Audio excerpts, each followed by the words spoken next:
Nathan Cross sat at the coffee shop table, checking his watch for the third time. 7:15. His blind date was 15 minutes late. His sister had set this up. Her name is Lily. She's a kindergarten teacher.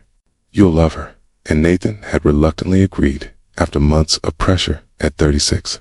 Nathan had built Cross Industries into a tech empire, but his personal life was a wasteland of failed relationships with women who wanted his money more than him. He was about to leave when he saw the little girl walk through the door. She couldn't have been more than 4 years old, with blonde pigtails and wearing a pink dress. She looked around the coffee shop with wide, uncertain eyes. Nathan watched, concerned, as she approached his table. "Are you Nathan?" the little girl asked, her voice small but determined. "I am." "Who are you?" "I'm Emma. My mom's sick, so I came instead." Nathan stared at her. "Your mom sent you here alone?" "No. Mrs. Henderson from next door brought me. She's waiting outside." Emma climbed up onto the chair across from him. "Mom said she had an important meeting with you and she couldn't miss it. But she has a really bad cold and she's throwing up. So I came to tell you she's sorry and can you please reschedule?" Nathan's concern shifted to understanding. "Your mom is Lily, the kindergarten teacher." Emma nodded. "She teaches the big kids. I'm only 4, so I don't go to big kid school yet, okay? And she sent you a 4-year-old to deliver a message to a stranger. Mrs. Henderson is right outside. Mom said I couldn't go alone, but she was really upset about missing this meeting. She said it was really important." Emma looked at him seriously. "Are you going to fire her?" "Fire her? Emma, I'm not your mom's boss." This wasn't a business meeting. Emma's eyes widened. "Oh, were you going to be her boyfriend?" Nathan felt his lips twitch. This was supposed to be a first date, to see if we liked each other. Mom really wanted to come. She's been nervous all week. She bought a new dress and everything, but she woke up really sick this morning. Emma leaned forward, conspiratorially. She was crying because she thought you'd think she made it up to not come. Nathan felt something soften in his chest. "I wouldn't think that. Good, because Mom doesn't lie. She says lying is wrong even when the truth is hard." "Your mom sounds like a good teacher. She's the best mom ever." Emma said it with such conviction that Nathan smiled. "Emma, can you call Mrs. Henderson? Ask her to come inside. It's not safe for you to be in here alone with me."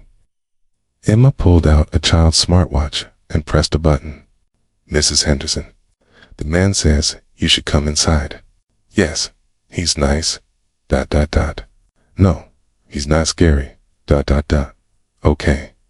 An older woman hurried in, looking worried. "I'm so sorry, sir." Lily was so upset about missing this date that Emma insisted on coming to explain. "I told her it was a terrible idea, but it's fine. Actually, it's kind of perfect." Nathan looked at Emma. "Would you and Mrs. Henderson like to sit down? Have some hot chocolate?" Emma's face lit up. "Really? Really? And then you can tell me more about your mom over hot chocolate and pastries." Emma told Nathan everything. About how her mom worked at the elementary school and came home tired, but always played with Emma anyway. About how they lived in a small apartment, but Mom made it cozy with blankets and string lights. About how Dad had left when Emma was a baby, and it was just the two of them now. "Mom doesn't date much," Emma confided. "She says she doesn't have time, and also she's worried about bringing someone home who might not be nice to me. But your sister told her you were really nice and good with kids. My sister knows me well."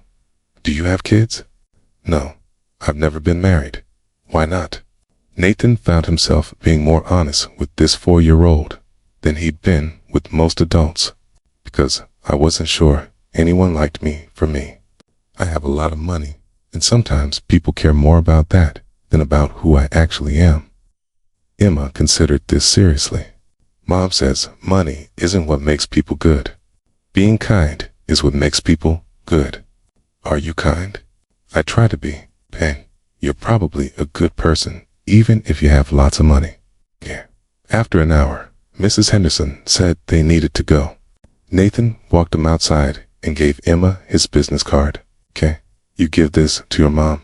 Tell her I'd like to reschedule when she's feeling better." Emma took the card carefully. "She's going to be so happy. She really wanted to meet you." 3 days later, Nathan's phone rang. "Mr. Cross, this is Lily Bennett. I'm so sorry about the other night.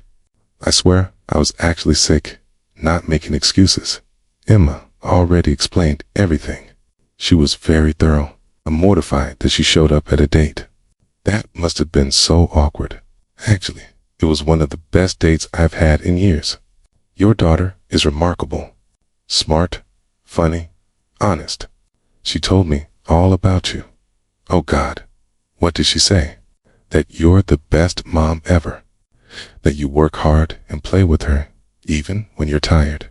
That you make your apartment cozy with blankets and string lights. And that you don't date much because you're worried about bringing someone home who might not be nice to her. Lily was quiet for a moment. She said all that. She's very protective of you and very wise for 4 years old. She is. Mr. Cross, Nathan. Please, Nathan, I'd really like a chance to meet you properly without my 4-year-old chaperone. Okay, silly. I was thinking the opposite. What if our second date included Emma? We could go to the zoo or the children's museum. Somewhere she'd enjoy. You want to bring my daughter on a date? Emma told me you don't bring people into her life unless you're sure they're good for her. So let me prove I'm good for both of you. Let me meet the person who clearly matters most to you." The following Saturday, Nathan met Lily and Emma at the zoo. Lily was even prettier than her photo blonde hair, warm smile, dressed casually in jeans and a sweater.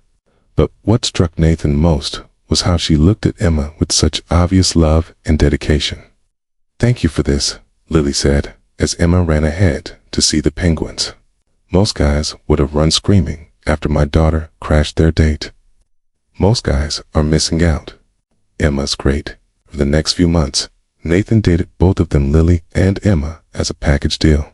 He learned that Lily made $28,000 a year as a kindergarten teacher and struggled to make rent.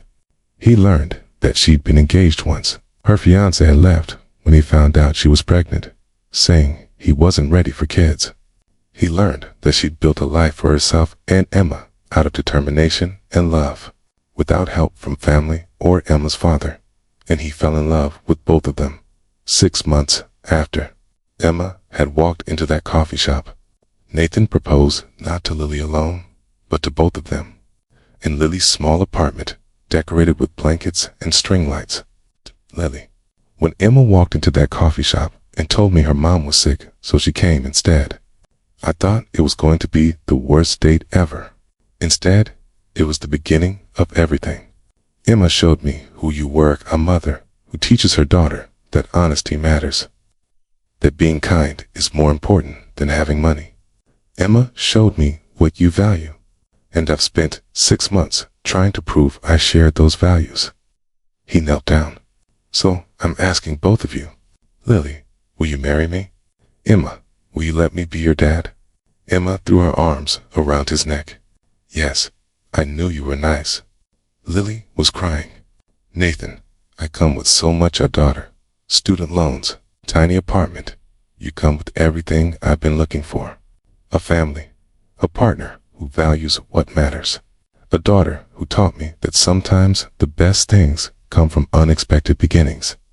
At their wedding, Emma served as flower girl and gave a toast. When Mom got sick, I went to her date instead. I told Mr. Nathan, I mean Daddy, that Mom was really nice and he should give her another chance. And he did. So if your mom ever gets sick on a date, you should definitely go explain. Because it might turn into a family. Sometimes the best dates include tiny chaperones. Sometimes a 4-year-old's honesty beats any dating profile. Sometimes getting sick leads to getting everything you dreamed of. And sometimes it's a little girl who shows up instead, delivers exactly what was meant to be. If this story touched your heart, please like and share it. Subscribe for more stories about unexpected beginnings and family love. Leave a comment about when a child's honesty changed everything. Your stories inspire us all.